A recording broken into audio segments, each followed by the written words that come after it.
Thanks for your question, Tom. It's a great one. It's of real importance to the state of Colorado. You know, in the years I used to serve in the U.S. House of Representatives, I actually served on the committee that dealt with most of the nation's water-related issues and developed a strong record of helping Colorado protect and preserve the rights to the water that we have here at home. I'm a big proponent of storage projects. In fact, in your area, the Animas La Plata project was recently authorized, is being completed right now.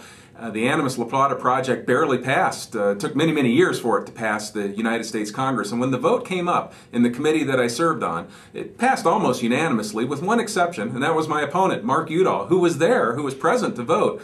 He stood up and he said he didn't want to vote on it. Didn't vote yes, didn't vote no. He asked to be present, but not voting.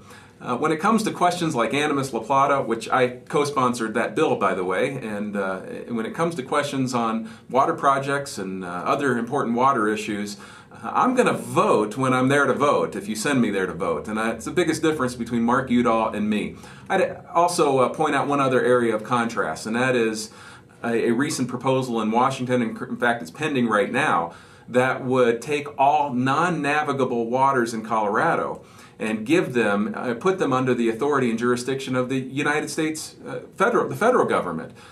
This would be a crushing blow to Colorado's water system and to our economy as well. As you know very well, Colorado has been a leader in establishing water law, the idea of prior appropriation, the notion that water is a private property right.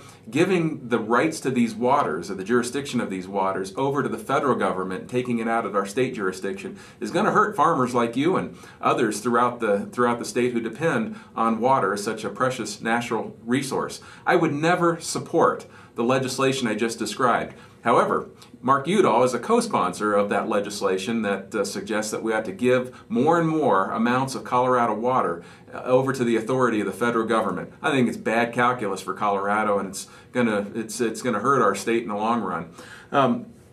Generally, I think more storage is a good idea, and whatever we can do to help slow the rate of flow of water out of Colorado down to downstream thirsty states are strategies that we ought to pursue. Within reason, of course. We have environmental concerns, and of course there's a fiscal impact as well. But in all cases, this is one of the most precious resources that we have to manage as efficiently and effectively as we can.